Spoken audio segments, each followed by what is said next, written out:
estaremos tomando como referencia y leyendo el Evangelio según San Marcos, ¿verdad? Así que hoy vamos a estar en el capítulo 1 del libro de Marcos. Marcos es un nombre romano, su nombre hebreo es Juan, o sea, él se llamaba Juan Marcos. Bueno, antes de leer este libro, o el capítulo, con algunas enseñanzas que vamos a sacar, es el evangelio más corto.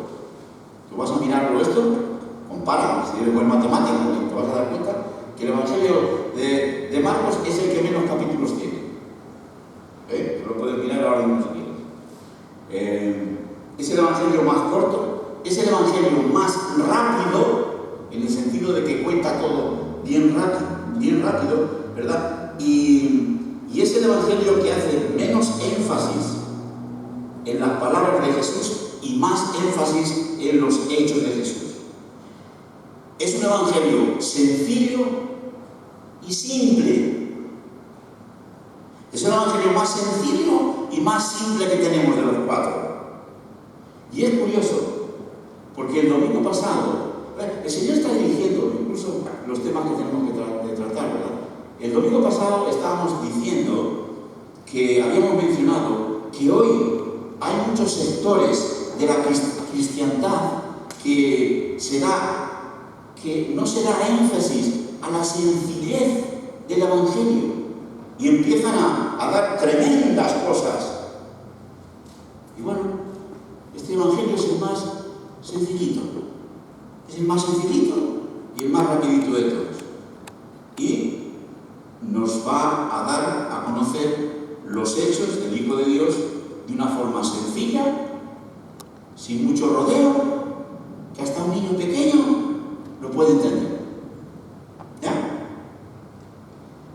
Ahora, siempre es bueno mirar el siervo que Dios ha usado para dejarnos los hechos de la palabra de Dios. Sabemos que cada escritor de la Biblia no es que se le ocurrió al hermano tomar la pluma y empezar a escribir así nomás, no, sino que fueron los libros de la Biblia. ¿Son cómo son los libros de la Biblia?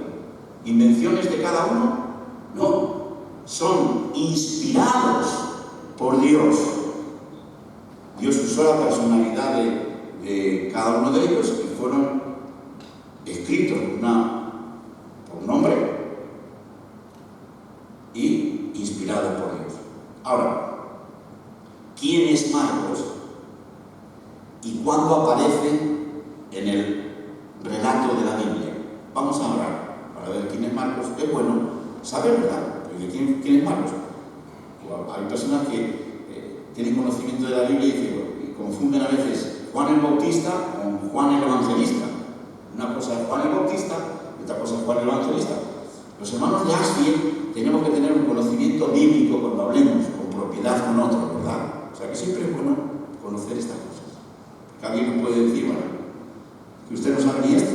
Entonces es bueno tener ese conocimiento. Vamos a orar para que el Señor nos guíe en esta pequeña porción que vamos a dar en el día de hoy.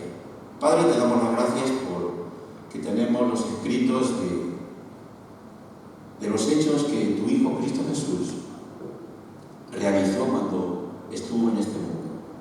Gracias, Padre, porque a lo largo de la historia la Biblia sigue distribuyéndose, la Biblia sigue leyéndose y la Biblia sigue cautivando a los hombres y a las mujeres, porque es tu palabra la que cautiva. Queremos estudiarla, queremos mirarla y queremos sacar las enseñanzas que necesitamos para nuestras vidas.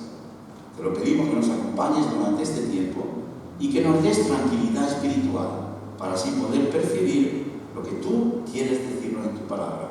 Te lo pedimos con el perdón de nuestros pecados en el nombre de Jesús. Amén. Vamos a ver quién es Marcos y cuándo aparece en el relato humano, en el relato, digamos, de la Biblia. Marcos no fue uno de los apóstoles. ¿Está claro? Alguien dice, ¿Marcos era apóstol? No. Marcos no era un apóstol. ¿Apóstol cuántos hubo? 12. Marcos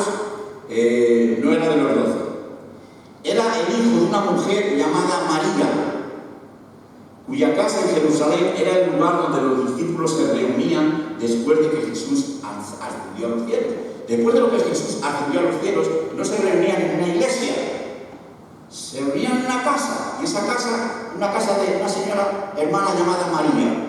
¿Dónde podemos ver esto? Bueno, ¿os acordáis en el incidente de Hechos cuando el apóstol Pedro es apresado? A Herodes le hace cosquillas, el hacer problemas a los primeros creyentes, le gusta, ha matado ya a uno de ellos y ahora quiere apoderarse de Pedro, y Pedro es apresado, es llevado a la cárcel, pero ¿os acordáis que un ángel dice que lleva y desata a Pedro? Él no sabe si está soñando o es una realidad, y dice que le quitó todo lo que tenía, lo sacó de la cárcel, lo llevó a la calle, y una vez que estaba en la calle dice que el ángel desapareció y Pedro fue andando a la casa de ¿quién?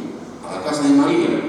Dice Hechos 12:12, habiendo considerado esto, llegó a casa de María, la madre de Juan, el cual tenía por sobrenombre Marcos, donde muchos estaban juntos orando. Ahí tenemos la primera vez que sale Marcos, quién era. Y fijamos que él es un jovencito. Marcos en este tiempo es un muchacho joven, aunque se menciona su nombre aquí en esta parte, porque va a tener mucha relevancia después en los hechos de la iglesia, Marcos, pero él es un jovencito. El apóstol Pedro lo llama su hijo. Dice en 1 de Pedro 5:13, dice, la iglesia que está en Babilonia, juntamente elegida con vosotros, os saluda. Y Marcos, mi hijo. Pues mira eso en Pedro, dice Marcos, mi hijo, pero bueno, su hijo en la fe. No estoy diciendo ahora, el hermano Valentín dice que Marcos era hijo. No, hijo en la fe. Se cree que Marcos fue llevado a los pies de Cristo por el apóstol Pedro. Los estudiosos dicen que la forma de contar el Evangelio de Marcos, la forma en la cual Marcos está contando el Evangelio, si te fijas, tiene mucha similitud a las cartas del apóstol Pedro. Mucha similitud. Cuando él escribe las cartas. Y esta es la influencia de Pedro, se deja notar en el relato. Y esto es algo muy interesante, que nosotros como emigrantes, yo a veces he escuchado a hijos de emigrantes que tienen, o el varón tiene la voz igual que el papá, y la niña tiene la voz igual que la mamá cuando habla en español. ¿Te has dado cuenta tú de eso? Cuando nuestros hijos, si tienen la voz igual que la mamá, ¿saben por qué? Porque el trato, la combinación de tiempo hace que tu hijo y mi hija, pues sus hijas, tengan la voz parecida. Y es así. Bueno, es lo que está pasando con Marcos. Marcos bueno, esto es lo que pasa en los colegios. ¿Os acordáis que cuando los niños aprendían caligrafía, el 90%, si la maestra tenía la letra inclinada a la izquierda, el nene, el 80% iba a sacar la letra inclinada a la izquierda. Si tenía a la derecha, es así. El niño copia lo que ve alrededor.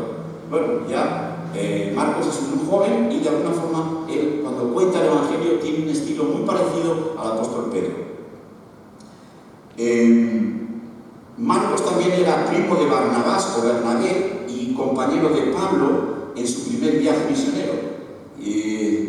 Ya él estaba formando parte del grupo siendo joven, pasando unos años. Esto lo podemos ver en Hechos capítulo 12, versículo 25. Dice, Bernabé y Saulo volvieron de Jerusalén cumplido su servicio, tomando también consigo a Juan, el que tenía por sobrenombre Marcos. Ahí vemos a Marcos ya involucrado como joven en un grupo de misioneros que es Pablo y Bernabé. Por razones que desconocemos, llega un momento que se separa de ellos. Esto lo podéis leer ahí en Hechos capítulo 13, el versículo 5 al 13, dice que cuando ellos, tanto Pablo como Bernabé, así como Marcos, llegaron a Salamina. Y es muy interesante porque estos lugares que estuvieron en el apóstol Pablo, nosotros tuvimos el privilegio hace de 4 años de estar allí en ese mismo lugar. Cuando Pablo estuvo en Salamina, dice Salamina, anunciando la palabra de Dios en las sinagogas de ellos, y tenían también a Juan por sobrenombre Marcos en el ministerio. Salamina está en una parte de la isla de Chipre y dice que ellos recorrieron toda la isla de Chipre. Nosotros hemos recorrido, pensando que es pequeña, eran 4 horas en auto. Parece mentira, una isla, 4 horas de punta a punta, y 4 horas o quizá más. Y llegaron hasta Pafos. Pafos está a la parte final, esto lo podéis ver en Hechos, en el capítulo 12 y 13 está. Y bueno, ahí no sabemos por qué Marcos decide, cuando ellos van a Panfilia, decide dejar a Pablo y a Bernabé. Dice el versículo 13 del capítulo 12 de Hechos, dice: entonces Juan Marcos, apartándose de ellos, se volvió a Jerusalén. Esto creó un pequeño conflicto ahí, porque un hermano que tiene tanta ilusión y después nos abandona. Pues sencillamente era un hombre joven, y los jóvenes a veces pues tienen esa inquietud que después a veces pues fallan un poco, pero después vemos como Pablo reanuda su intimidad, o digamos su buena relación con Marcos.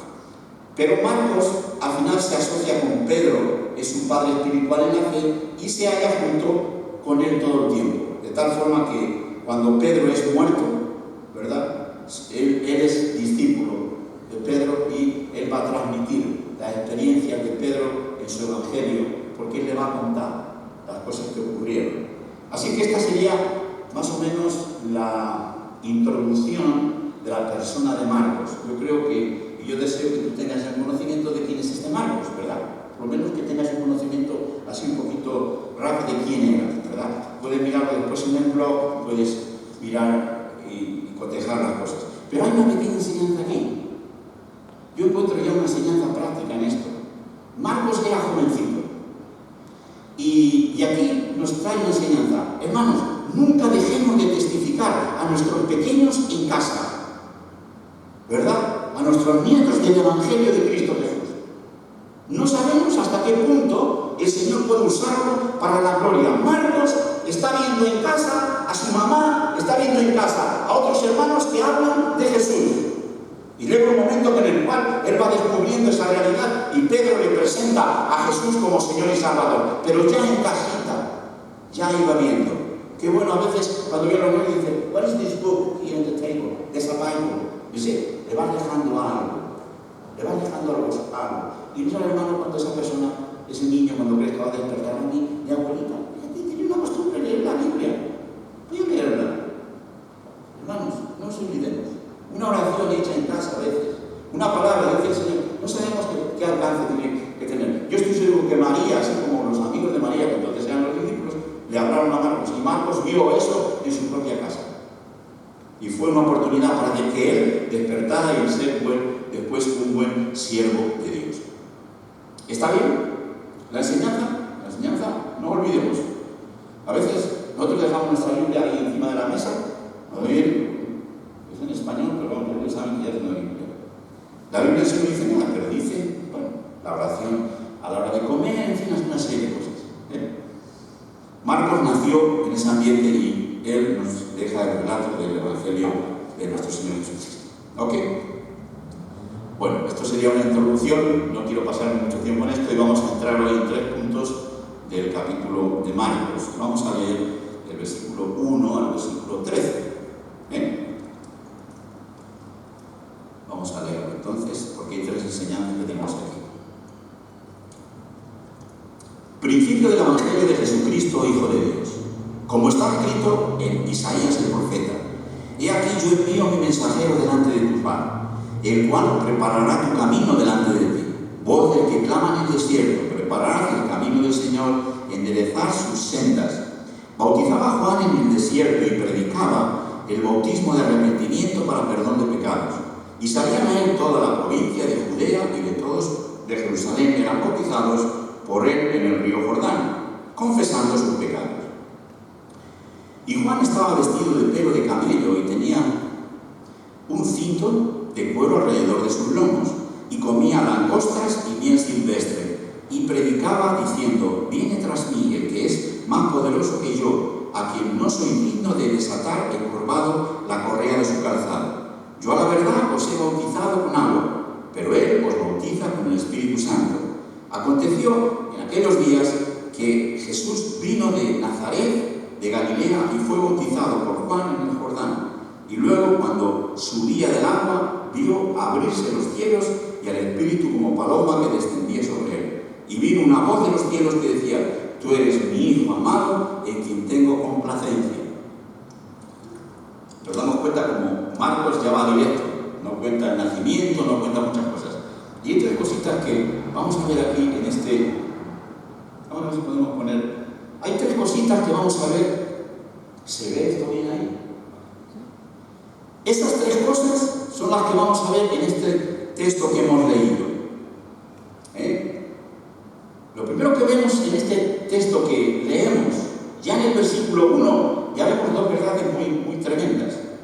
El Evangelio está centrado en Jesucristo, en su persona y en su obra. Es lo que vemos ya. El Evangelio, que es la buena noticia de salvación. El Evangelio no está basado en la Iglesia, no está basado en la denominación, no está basado en el pastor de la Iglesia, no está basado en la asociación religiosa. El Evangelio está basado en una persona, la persona de Jesucristo. ¿Pero qué? Ya dice el versículo 1. Y el nombre Jesucristo significa Jesús, que es salvación, en hebreo es Yoshua, que significa Jehová es salvación. La palabra Jesucristo significa Jehová es salvación. Ya el nombre nos está mostrando la divinidad de Jesucristo. Viene Yoshua en hebreo, Jesús en español, que viene de terminología griega, y Cristo, que es ungido. Ungido significa el Mesías. Y nos está diciendo, Jesucristo, dice, Hijo de Dios. Tremenda esta palabra, ¿verdad? Cuando nos está diciendo el escritor Hijo de Dios, nos está diciendo que esta persona es una persona divina. Es lo que dice Hijo de Dios.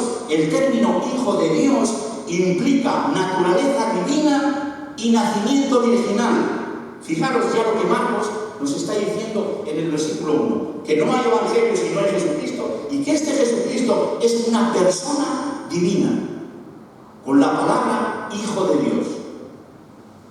Para sus paisanos judíos, cuando menciona el término, y a veces tú puedes decir, ¿por qué menciona tanto en hebreo?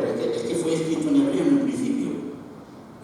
Cuando se menciona el Hijo de Dios en hebreo, Ben Ha Elohim, para el espíritu del judío ya está diciéndole eso de Ben Ha Elohim, Hijo de Dios, que Él es Dios. Que Él es Dios. O sea, un judío cuando dice Hijo de Dios, Él es Dios. Es Ben Ha Elohim. Nadie puede decir Ben Ha Elohim. Nosotros somos hijos de Dios a través de Jesucristo y por la fe, pero el título en sí, Hijo de Dios, es priorativa de la segunda persona de la Trinidad. ¿Os acordáis que cuando Jesús menciona a sus paisanos que Él es Hijo de Dios, os acordáis la reacción que ellos tienen? En Juan capítulo 5, versículo 18, nos dice, y Jesús le dijo, mi Padre hasta ahora obra y yo obro. Entonces, por tanto, más procuraban los judíos matarle, porque no solamente quebrantaba el sábado, sino que también al decir que su Padre era Dios, se hacía igual a Dios. El judío entendía perfectamente que cuando él estaba diciendo mi Padre y como Hijo de Dios, estaba diciendo que Él es Dios encarnado, y por eso querían apedrearlo. ¿Os dais cuenta? Eso mirarlo en casa y estudiarlo. Juan capítulo 5, versículo 18. Así que el Hijo de Dios es Dios sobre todas las cosas. Eso Romanos capítulo 9, versículo 15. O sea que el Redentor que tenemos es todopoderoso. Isaías 9:6. Así que el término Hijo de Dios no tenemos que asociarlo con parentesco o asociación como en nuestra cultura, como en la cultura nuestra. Y de esto los bruselistas, los testigos de Jehová han sacado partido, ¿verdad? De esto, diciendo, no, Él es el Hijo de Dios. ¿Verdad? El término Hijo de Dios es divino. Jesús se atribuye esto. No es igual que el término que yo utilizo para decir mi hijo y mi hija, no. Cuando tú dices en hebreo, Benja Elohim, está diciendo que esa persona es una persona divina. Nos damos cuenta como los mal llamados testigos de Jehová están enseñando una barbaridad, ya solamente con el término hijo de Dios. Benja Elohim. Decir eso a un judío, Benja Elohim, es apedrearle, porque está diciendo, yo soy Dios. Tú y yo a veces no lo entendemos, porque decimos mi hijo, mi hija, pero es el término que usamos en la jerga diaria. No podemos usar ese término para la palabra hijo de Dios que dice la Biblia. Cuando dice hijo de Dios, es un título. Jesucristo fue hijo de Dios antes de encarnarse. Él ya estaba como hijo en la eternidad. Él, la segunda persona de la Trinidad, siempre ha sido hijo. Es un título, es un término divino. Ni el Padre es más que el Hijo, ni el Hijo es más que el Padre. En Él está la esencia de Dios. Así que el Evangelio está centrado entre dos verdades. Si Jesús no es Dios, nuestro Evangelio no sirve para nada. Pero Marcos nos dice dos cosas importantes, ¿verdad? Marcos nos está diciendo dos cosas importantes. Que Él es Hijo de Dios. Quiere decirse que Él es Dios. Él es Dios encarnado. Nadie puede tomarse ese título, nadie, solamente Él. ¿Por qué? Porque solamente el hombre puede morir, pero solamente Dios puede salvar. Por eso Cristo tiene que ser Dios hombre. Si Jesucristo no es Dios hombre, su salvación no sirve para nada. Por eso Él es Dios hombre. ¿Por qué siendo hombre? Porque solamente el hombre puede morir. ¿Y por qué es Dios? Porque solo Dios puede salvar. Tremendas cosas que yo, mi hermana, quisiera que ella entendiera, pero si no es nacido uno del Espíritu, no se puede, ¿verdad? No se puede. Pero es una realidad la persona del Hijo de Dios. Así que, ¿por qué Él es Hijo de Dios?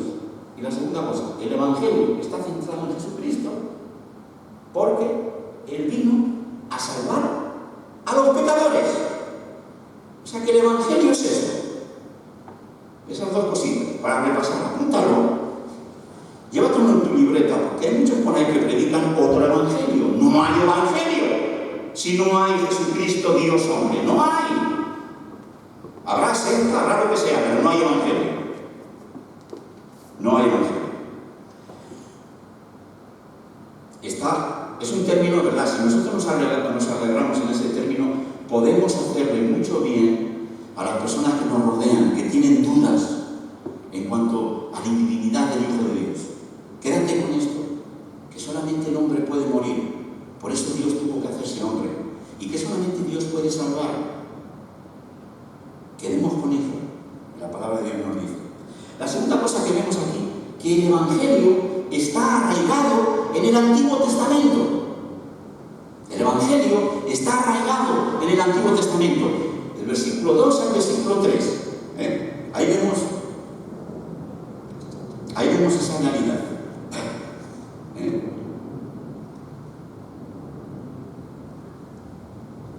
Marcos nos informa que ya en el Antiguo Testamento se había predicho el advenimiento del Mesías. Ya podemos mirar allá en Génesis, ya en el capítulo 3. Podemos ver, pondré enemistad entre ti y la mujer, entre su simiente y la simiente suya. Ya en Génesis ya está hablando de ese Salvador. La simiente de la mujer aplastaría la cabeza de la serpiente. Ya está hablando de lo que pasaría. Estamos leyendo ahora los miércoles la historia de los patriarcas. Cuando Jacob da la bendición a Judá, él le dice que de su descendencia vendrá, si no es el Mesías. Ya está hablando el viejo patriarca de lo que ocurriría en el término de los tiempos. Bueno, aquí Marcos nos dice que tanto Malaquías como Isaías habían predicho esto. 800 años antes de que naciera Cristo, Isaías ya nos da la referencia y Malaquías también nos da la referencia. Las referencias que tenemos aquí son de Isaías y Malaquías. He aquí, yo envío mi mensajero delante de tu faz, el cual preparará tu camino delante de ti. Voz del que clama en el desierto, preparar el camino del Señor, enderezar sus sendas. Estas son, Marcos está dando dos profetas, Isaías y Malaquías. Isaías 800 años antes de Cristo. Malaquías, por si acaso se habían olvidado, es el último profeta del Antiguo Testamento, ¿verdad? 400 años antes de Cristo. Y fijaros, en Malaquías capítulo 3 dice: he aquí yo envío un mensajero, el cual preparará el camino delante de mí. Dice: luego vendrá a su templo el Señor, a quien vosotros buscáis, el ángel del pacto, a quien deseáis vosotros, y aquí viene, ha hecho lo que ha hecho Jehová de los ejércitos. Y sigue hablando Malaquías en el capítulo, en el versículo 2, ¿quién podrá sufrir el tiempo de su venida? ¿O quién podrá estar cuando Él se mostrara? No solamente el profeta Malaquías está hablando del advenimiento de Cristo, porque Él será ofrenda por el pecado, léelo en casa, esos versículos del capítulo 3 de Malaquías, sino que Él anuncia también la segunda venida, que todavía no ha venido, ¿verdad? Y las palabras que dice: ¿quién podrá estar cuando Él se mostrara? Porque Él es como fuego purificador y como jabón de lavadores. Ya el profeta Malaquías nos está diciendo: el Mesías va a venir como servidor, ofrenda por el pecado, pero va a venir como, dice, va a venir como, ¿quién podrá estar en pie cuando Él se mostrara? Porque Él es fuego purificador y como jabón de lavadores en su segunda venida, que ya no va a venir como cordero, sino va a venir como león. Ya lo están hablando los profetas. Por eso el Señor Jesús, en Juan capítulo 5, versículo 40, cuando habla a sus paisanos, él dice: ellos son ¿quién? Ellos son los que dan testimonio de mí. Lean en la Biblia, lean en el Antiguo Testamento, porque ellos dan testimonio de mí. O sea, de tal forma, tú y yo, cuando leamos el Antiguo Testamento, no veamos solamente a Moisés, a David, a Samuel, a los profetas, veamos las sombras del Mesías. Cuando tú lees el Antiguo Testamento, vas a ver muchas sombras del Mesías, muchas cosas que nos hablan de ese Mesías que vendría. O sea que, para repasar, el Evangelio está arraigado en el Antiguo Testamento. Tenemos que amar el Antiguo Testamento, hermano. No permitas que alguien te diga: el Antiguo Testamento son historias, está bien, el Nuevo Testamento que la renuncia. Oiga, no. Eso es una herejía. No permitas que nadie diga eso. El Evangelio está arraigado, está cimentado, viene del Antiguo Testamento. ¿Así? ¿Por qué decimos eso? Malaquías, profeta del Antiguo Testamento, lo testifica. Isaías, profeta del Antiguo Testamento, 800 años antes de Cristo, lo dice también. Guardemos estos detalles, apuntémoslo, hermano, porque en el día de hoy hay todo tipo de carreras doctrinales, de hombres que hablan por hablar, pero nunca se percatan de la realidad maravillosa de la palabra de Dios. Así que esa sería la segunda parte. La tercera, vamos tomando el hilo con esto.